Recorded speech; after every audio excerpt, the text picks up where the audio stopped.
दोस्तों नमस्कार। सारांश के इस मंच पर आप सभी राष्ट्रवादी बहनों भाइयों तथा नौजवान साथियों का स्वागत है, वंदन है, अभिनंदन है। दोस्तों आपसे गुजारिश है कि मेहरबानी करके इस चैनल को सब्सक्राइब ज़रूर कर लीजिएगा तथा वीडियो को लाइक करना और शेयर करना हरगिज़ मत भूलिएगा। इसके लिए हम आपके आभारी रहेंगे। जय श्री राम। दोस्तों आज का विषय है वंदे मातरम पर सदन में चर्चा। दोस्तों संसद में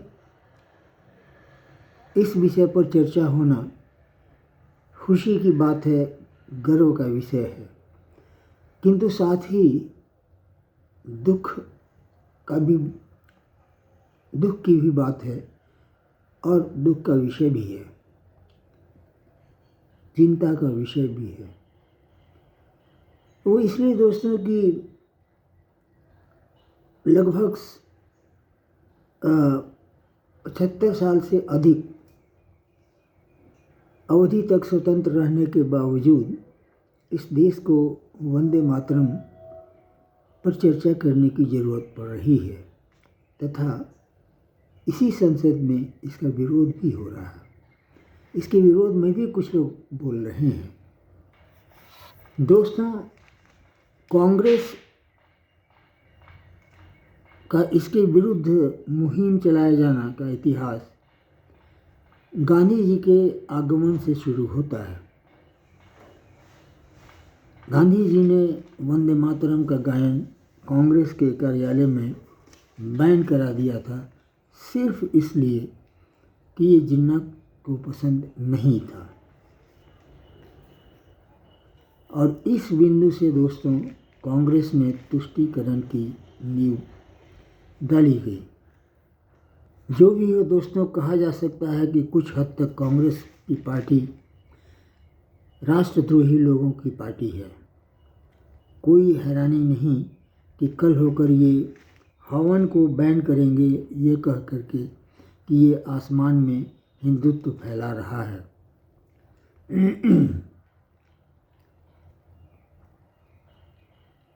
कांग्रेस का चरित्र हो गया है दोस्तों कि किसी भी विषय की स्वीकार्यता का आधार इस्लाम की स्वीकार्यता के आधार पर तय होता है। ये हैरत की बात है कि भारत के स्वतंत्रता संग्राम लड़ने वाली पार्टी के लोगों को इस गीत में हिंदुत्व अधिक दिखाई देता है, मातृभक्ति राष्ट्र प्रेम नहीं दिखाई देता।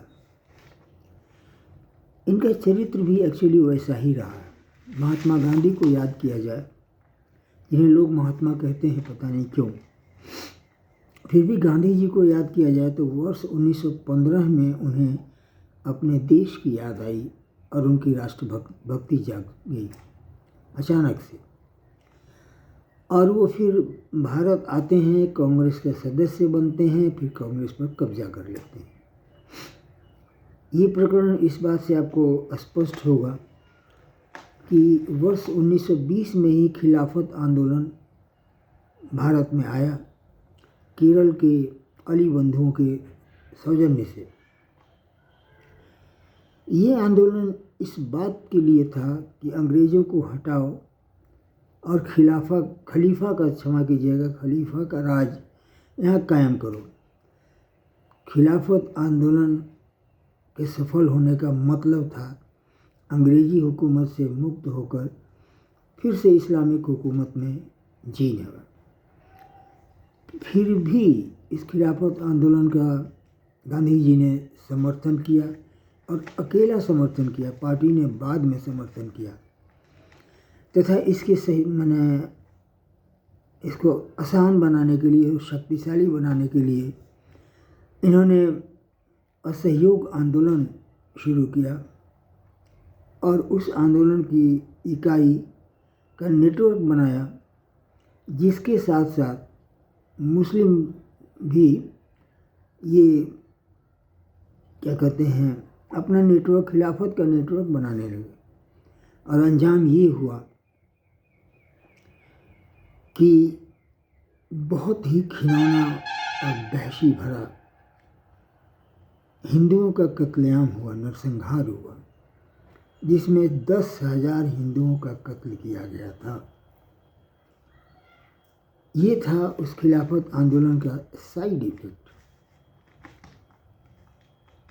अब दोस्तों, यह भी एक आश्चर्य का विषय होगा आपके लिए कि दक्षिण अफ्रीका में जब तक गांधी जी थे, उनका मूल मंत्र था सत्य और अहिंसा, किंतु भारत में आते ही भारतीय संस्करण जो है वो सत्य और अहिंसा के अलावा हिंदू मुस्लिम एकता के रूप में सबके सामने आया। एक विषय ये है कि जब अंग्रेज़ी हुकूमत यहाँ तामील हो गई थी, उसके बाद से हिंदुओं का कोई बड़ा नरसंहार नहीं मिला और ना ही कोई हिंदू मुस्लिम दंगा बहुत दिखा। फिर हिंदू और मुस्लिम के बीच में भाईचारा, एकता, ये सब कुछ का कॉल करने का गांधी जी का उद्देश्य क्या था? इतिहास आपको बताएगा दोस्तों कि 1857 का हुआ पहला स्वतंत्रता संग्राम में बहादुर शाह जफर की तथा कथित हुकूमत थी। कम से कम लाल किले पर उनका कब्जा था। उन्हीं के झंडे तले उनकी सेना लड़ी, हिंदू सेना भी लड़ी और अंग्रेज़ हार गए। उसके बाद उन्होंने सिखों का समर्थन लिया और उसके बाद तो जो गदर मचाया कि पूरी दिल्ली में ढूंढ ढूंढ कर मुसलमानों को काटना शुरू किया।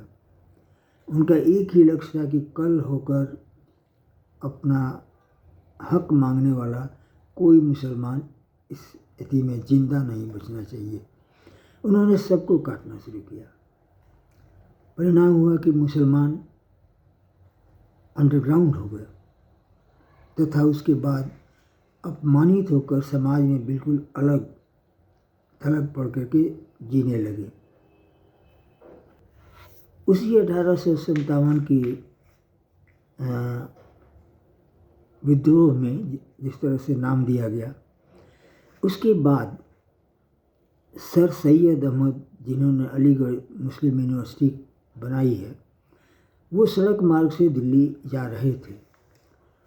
रास्ते में जितने भी पेड़ मिले, सब पेड़ों पर लाशें टंगी हुई मिली।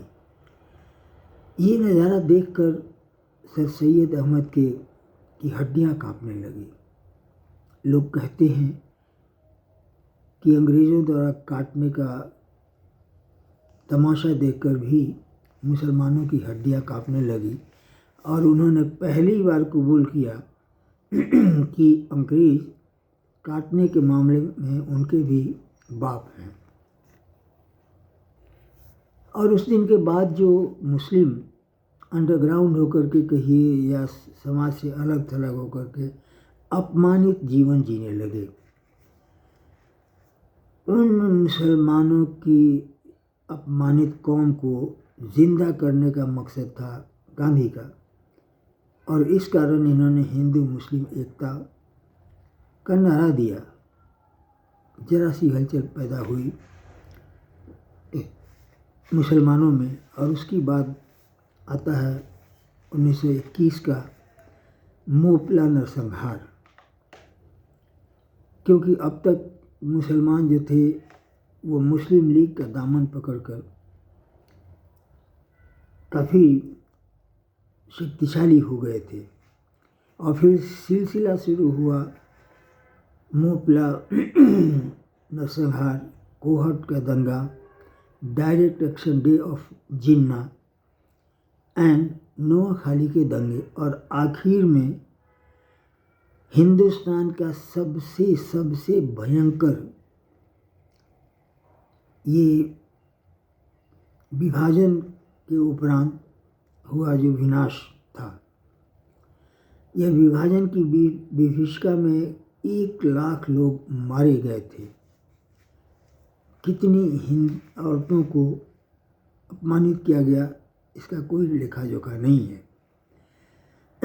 और शेष जो लोग हैं, कितने लोग मारे गए, इसका भी लेखा जोखा उपलब्ध नहीं है। किंतु ये भयंकर, क्या आपको ऐसा नहीं लगता कि उस समय गांधी और नेहरू कर क्या रहे थे? उस समय लॉर्ड माउंटबेटन की सरकार थी, वो क्या कर रही थी? और गांधी और नेहरू कहाँ थे, क्या कर रहे थे? लेकिन ये आलम ये रहा दोस्तों, आलम ऐसा बना। जवाहरलाल नेहरू का राजनैतिक जन्म इसी हिंदू मुस्लिम एकता के दलदल में हुआ, जिन्होंने कांग्रेस पार्टी का साम्राज्य पहले गांधी को दिला दिया और फिर स्वयं इस पर काबिज हो गया। आज कांग्रेस स्वतंत्रता संग्राम के सेनानी होने का दावा करती है। केवल एक सवाल का जवाब कांग्रेस के लोग तथा उनका इतिहास आकर बताए कि गांधी या नेहरू में से किसी एक को अंग्रेजों ने कभी एक थप्पड़ भी मारा था क्या? नहीं मारा था तो ये स्वतंत्रता सेनानी कैसे हुए? हाँ, ये जेल में बंद रहे, और जेल में बंद होना स्वतंत्रता सेनानी का आधार नहीं हो सकता श्रीमान, क्योंकि जेल वो जगह है जहाँ कई कारणों से लोग बंद होते हैं। हो सकता है इन लोगों का ऐसा कृत्य अंग्रेज़ों की नज़र में क्राइम होता हो, इसलिए उन्हें जेल में डाला गया हो। खैर हकीकत जो भी थी, कहा तो ऐसा ही जाता है, और ये सब लोग अपनी पीठ थपथपाते हैं स्वतंत्रता सेनानी के वंशज होने में। अब तो यहाँ तक बात पहुँच जाती है कि कांग्रेस के सदस्य जो हैं वो कहते हैं भाजपाइयों को कि क्या तुम में से कोई एक कुत्ता भी गया था वहाँ मरने के लिए? इस श्रीमान खड़गे जी को कोई क्यों बताता नहीं कि भाजपा का उस समय जन्म ही नहीं हुआ था, तो ये उसमें भाजपा के कुत्ते क्यों खोज रहे हैं? भाजपा के सदस्यों को खोजते, किंतु पार्टी ही नहीं थी, फिर भी बेतुका बयान देते हैं लोग। दोस्तों, और यह भी बात है कि ये आज़ादी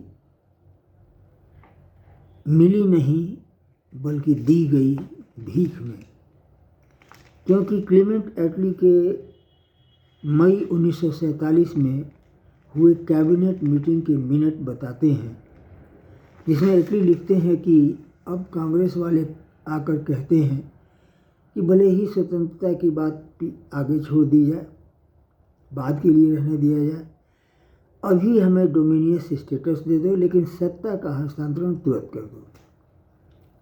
एटली ने कहा था कि अब कांग्रेसियों ने हमारा काम आसान बना दिया, अब हम हिंदू डोमिनियन और मुस्लिम डोमिनियन बना सकते हैं।